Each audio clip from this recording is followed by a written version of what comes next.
السلام عليكم حبايبي الغاليين، كل سنة وانتم طيبين. هنعمل مع بعض النهاردة بسكوت الخلاط السريع، ما بياخدش وقت في تحضيره، يعني في أقل من 10 دقايق وهتكونوا مخلصاه. بسكوت هش وخفيف ومقرمش وناعم جدا.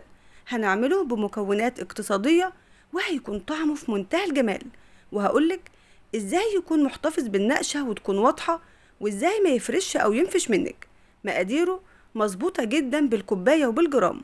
تابع الفيديو الآخر علشان تعرفي كل التفاصيل والمعلومات المهمة اللي بنقولها في كل خطوة. اللي بعدها هتعملي أنجح وأطعم بسكوت وأحلى من الجاهز بكتير. ياريت لايك للفيديو ونسمي الله ونبدأ. هنجهز المواد الجافة في الأول. هنحتاج ل3 كوب إلا ربع من الدقيق، وزنهم 330 جرام، وبتعيريه بعد النخل. وضفت عليه كوباية إلا ربع من النشا أو الميزينة، وزنها 100 جرام، ومعلقة صغيرة ممسوحة من البيكنج باودر 4 جرام. واوعي تزودي في كمية البيكنج باودر عن كده علشان البسكوت ما يفرش منك والنقشة بتاعته تروح تماما. وضفت عليهم ذرة ملح صغيرة جدا، وقلبنا كل الإضافات دي مع بعضها كويس علشان تكون متوزعة مظبوط. وإضافة النشا لأي نوع بسكوت بتكون مهمة جدا، بتخلي البسكوت خفيف وهش وبتزود من نعوميته جدا. وفي شفشق الخلاط وهننزل فيه بحبتين من البيض، ويكونوا بدرجة حرارة الغرفة، يعني خرجيهم من التلاجة قبلها بساعة أو ساعتين علشان ياخدوا درجة حرارة المكان. وهنضيف نص معلقة صغيرة فانيليا علشان تضيع لي زفرة البيض نهائيا. وهننزل عليهم بكوباية إلا ربع من السكر، 175 جرام، سكر حبيبات عادي، بس يكون لونه أبيض مش غامق، وتكون حبيباته ناعمة. ولو عايزة تستخدمي بودر فده براحتك. وضفت كمان معلقة صغيرة ممسوحة من تنج البرتقان أو من بشر برتقان لو حابة، وما تزوديش في كميته عن كده علشان ما يمررش البسكوت معاكي. ولو حابة إنك تستغنى عنه فده براحتك. هنشغل الخلاط وهنضربهم كويس جدا، ودي أهم خطوة لنجاح البسكوت معاكي. يعني هتضربيهم حوالي 3 دقايق مثلا لحد ما لون الخليط يفتح ويكون بقوام تقيل شوية. وضربه الكويس هو اللي هيخلي البسكوت يطلع هش ومش مكتوم. في الوقت ده معايا نص كوباية من الزيت، وزنها 100 جرام. هضيف عليهم ربع كوباية سمنة، وزن الزيت مع السمنة 175 جرام، يعني كوباية إلا ربع. وهننزل بيهم على الخليط، وهنرجع نضربهم مرة تانية لحد ما ينسجموا مع بعض كويس. ولو حابة تستخدمي كل المقدار زيت بس أو سمنة بس فده براحتك، بس أفضل حاجة هو إنك تستخدمي زيت مع سمنة علشان السمنة بتنعم البسكوتة، أما الزيت فبيديها قرمشة حلوة. وبعد ما ضربنا الخليط كويس جدا هناخده ونفضيه في البولة أو الطبق اللي هنشتغل فيه، وما تسيبيش حاجة خالص لأنه كله من المقدار بتاعنا.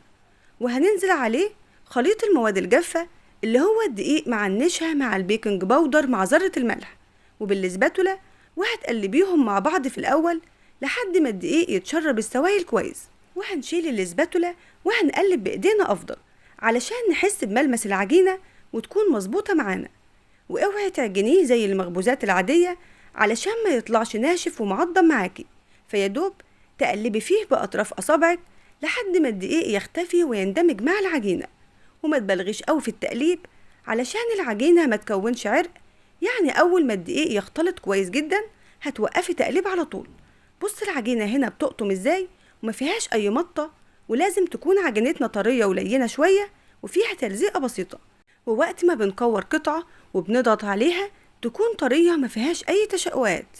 ولو طلعت العجينة معاكي متماسكة شوية فهتضيفي لها معلقتين من الحليب أو من عصير برتقان أو حتى مية. ولو كانت بتلزق زيادة عن اللزوم فهتضيفي لها معلقة أو معلقتين من الدقيق، وتختبريها بالإيد النظيفة مش الإيد اللي بتعجني بيها. وهنغطي العجينة علشان ما تنشفش مننا، وهنشتغل فيها على طول بدون انتظار. وهنشكل البسكوت بالقمع. عجينتنا مظبوطة جدا، لا بنستنى عليها وقت ولا بندخلها التلاجة علشان عايزينها تكون طرية زي ما هي. أما لو هتعمليها في المكنة فهتدخليها التلاجة ربع ساعة أو نص ساعة علشان تشد وتتماسك عن كده شوية. ما شاء الله عجينة ناعمة وسلسة جدا في التشكيل.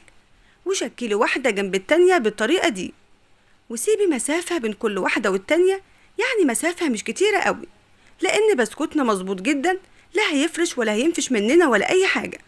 والصاج أو الصينية اللي بتشكلي فيها مش مدهونة أي حاجة خالص، وما تخافيش هو مش بيلزق ولا حاجة لأن فيه زيت أو سمنة كفاية. وأي بسكوتة مش مظبوطة معاكي تقدري تشيليها وتعملي غيرها بمنتهى السهولة.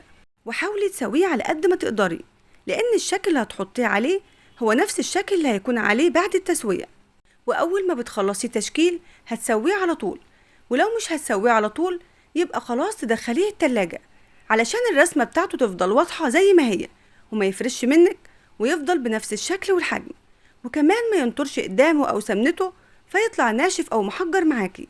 بندخله على فرن يكون متسخن قبلها كويس، يعني على الأقل ب10 دقايق، وبنحطه على الشبكة في نص الفرن على درجة حرارة 180. وأول ما ياخد لون من تحت هتولعي له الشواية دقيقة أو دقيقتين لحد ما ياخد لون من فوق، ولازم تكوني واقفة جنبه وقتها لأنه بياخد لون بسرعة جدا فما يتحرقش أو يغمق معاكي، ويكون بلون ذهبي زي اللي انت شايفاه ده. مدة التسوية من 15 ل 20 دقيقة، وده بيكون على حسب حجم البسكوتة بتاعتك وكمان درجة حرارة فرنك. وما شاء الله مش قادرة اوصف لكم ريحته أثناء التسوية، قلب البيت كله. التسوية مظبوطة واخد لون ذهبي كله موحد، مفيش واحدة فاتحة وواحدة غامقة. ما شاء الله الرسمة واضحة والنقشة زي ما هي، وكمان حجمه لا نفش ولا فرش ولا أي حاجة، ده غير إنه مقرمش وهش وخفيف جدا، وفي نفس الوقت ناعم وبيدوب دوبان في البق. تقدري تقدميه جنب كوباية شاي أو حليب وبألف هنا. شايفين نعوميته وطعمه حاجة كده في منتهى الجمال. أهم حاجة لنجاح البسكوت معاكي هو إنك تلتزمي بكل التكات أو الملاحظات اللي قلتلك عليها في الخطوات بتاعته، اللي بعدها هتعملي أحلى وأطعم بسكوت ممكن تعمليه. عايزاك تجربيه وإن شاء الله هيكون ناجح معاكي من أول مرة. وعلشان يفضل مقرمش معاكي لآخر واحدة يبقى هتحطيه في علبة تكون محكمة الغلق، أو تدخليه في أكياس تلاجة وتقفلي عليه كويس جدا، هيكون مقرمش لآخر واحدة وبألف هنا مقدما. وبكده نكون وصلنا لنهاية وصفتنا. أتمنى يكون الفيديو نال إعجاب حضراتكم. ما تنسيش تعملي لايك للفيديو وتشتركي في القناة لو بتشوفيها لأول مرة. أشوفكم على خير في الفيديو اللي جاي. دمتم بخير وصحة وحفظ من الرحمن، والسلام عليكم ورحمة الله.